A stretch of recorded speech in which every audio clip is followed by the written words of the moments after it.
JDS ಕಾರ್ಯಕರ್ತ ಬಂಧುಗಳೇ, ಇವತ್ತು ಚನ್ನಪಟ್ಟಣದಲ್ಲಿ ನಡೀತಾ ಇರ್ತಕ್ಕಂಥ ಈ ಜನ ಸಮೂಹ ನೋಡಿದ್ರೆ ಇವತ್ತು ಬೆಂಗಳೂರು ಗ್ರಾಮೀಣ ನಮ್ಮ ಭಾರತೀಯ ಜನತಾ ಪಾರ್ಟಿ ಅಭ್ಯರ್ಥಿಯಾಗಿರ್ತಕ್ಕಂಥ ಡಾಕ್ಟರ್ ಮಂಜುನಾಥ್ ಅವರು ಕನಿಷ್ಠ 2 ಲಕ್ಷ ಮತಗಳ ಅಂತರದಿಂದ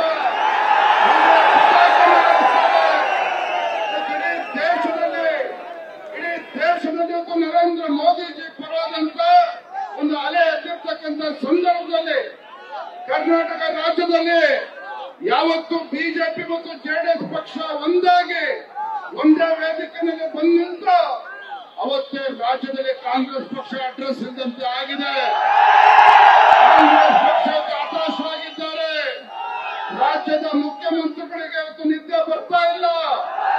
ಒಂದೇ ಮಾತಲ್ಲಿ ಹೇಳ್ತೇನೆ, ರಾಜ್ಯದಲ್ಲಿರ್ತಕ್ಕಂಥ 20 ಲೋಕಸಭಾ ಕ್ಷೇತ್ರದಲ್ಲಿ ಭಾರತೀಯ ಜನತಾ ಪಾರ್ಟಿ ಮತ್ತು ಜೆಡಿಎಸ್ ಪಕ್ಷದ ಅಭ್ಯರ್ಥಿಗಳು ವಿಜಯ ಬೇರಿಯನ್ನು ಬಾರಿಸಿ ಕಮಲ ಹೂವನ್ನು ಅರಳಿಸಿ 28ಕ್ಕೆ 28 ಕ್ಷೇತ್ರಗಳನ್ನ ಗೆಲ್ಲೋದ್ರ ಮುಖೇನ ನಮ್ಮ ಹೆಮ್ಮೆಯ ಪ್ರಧಾನಮಂತ್ರಿ ನರೇಂದ್ರ ಮೋದಿಜಿ ಅವರಿಗೆ ದೊಡ್ಡ ಶಕ್ತಿಯನ್ನು ತುಂಬತಕ್ಕಂಥ ಕೆಲಸ ಇವತ್ತು ರಾಜ್ಯದಲ್ಲಿ ನಮ್ಮ ರಾಜ್ಯದ ಪ್ರಜ್ಞಾವಂತ ಮತದಾರರು ಮಾಡೋದಿದ್ದಾರೆ.